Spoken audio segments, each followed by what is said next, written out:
हमार सौरभ भाई है नारियल फोड़ा थे नहा काय हवा है तो नहा का थे तेने में नारियल ओ भाई देखे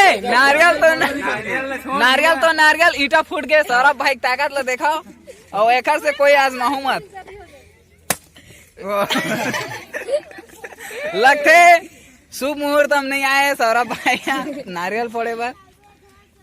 अब तीसरा चांस टूटने वाला है, एक बार फोड़ना भाई।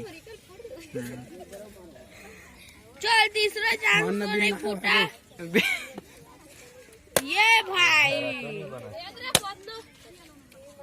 सर के नारियल सर के कहा थे ये देखा संगवारी कहा हुए खोल के देखा मतलब नारियल शुभ हो दिन शुभ है। हाँ, नारियल के खराब निकलना शुभ माने जाते।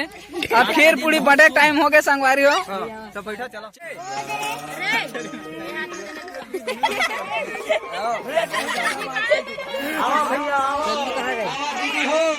चला बे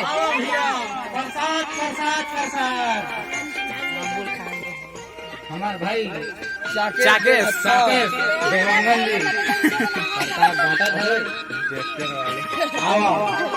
आवा दीदी आवा प्रसाद लेके जावा पेट भरता हूँ जिंदगी बिता हूँ भोला हूँ सुनता ही